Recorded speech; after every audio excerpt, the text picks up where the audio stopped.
There's Allison. Can you explain what internet is? You've got to tell us before we look at this video, what is an internet? Would you mind just sharing that with us for the 4 or 5 people that don't know what an internet is? Would you tell us? The internet obviously is the nationwide network. I'm afraid that if I subscribed to something like internet, You would really be hooked. I would get hooked and I would never, spend time with my family. The World Wide Web, undoubtedly the greatest technological success in history. Starting from nothing in 1990, it grew to 16 million pages by the end of 1995. In 2008, more than 1.4 billion web pages are accessible to anybody with an internet connection and a computer. The problem is that searching for specific content on search engines has become a perpetual challenge. However, an even greater challenge is when searching for web data that cannot be found on said search engines. There is a hidden, invisible, and non-indexable content known as the deep web. Now, the deep web isn't all what you think it is. It's not all guns, drugs, and porn. In fact, it's mostly just news leaks, software sharing, forums, money solutions, and so on. But let's slow down.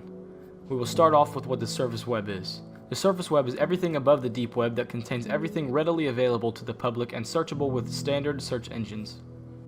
Quite easy to understand. Now let's go deeper. The main point of the creation of the deep web was for government officials to not be tracked. For the network to be truly anonymous, the network has to be available to everyone, not just the government, which led to the creation of Tor. Tor is one of the networks that allows you to gain access to the deep web. To summarize, the surface web is anything that can be accessed through Google. The deep web is anything that cannot be accessed through Google. And the dark web is a small portion within the deep web that can only be accessed through special software. Try to record here.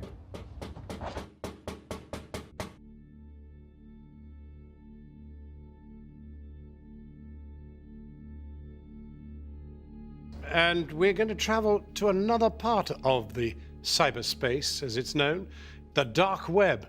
And you won't find it on any internet search engine, for this is a netherworld of secret websites used by criminals to buy and sell drugs, exchange pedophile images, and shift stolen goods.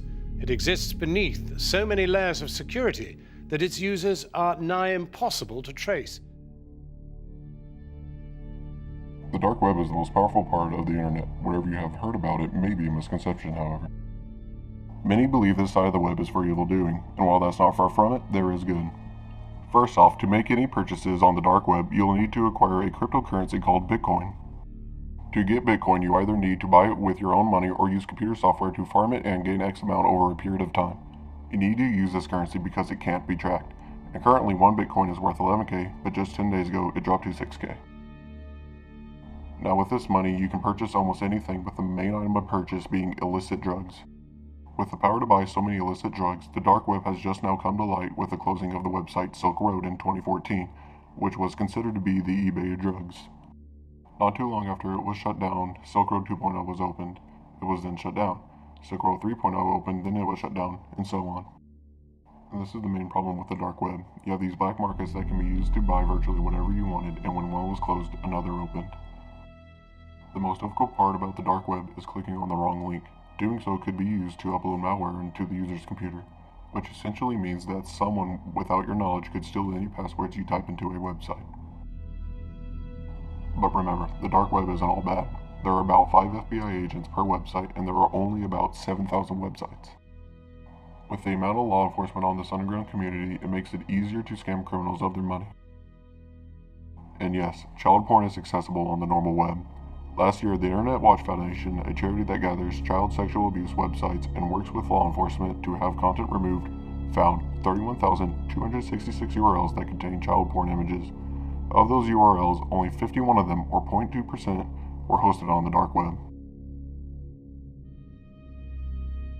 In essence, it's the World Wide Web as it was originally envisioned, a space beyond the control of individual states where ideas can be exchanged freely without fear of being censored.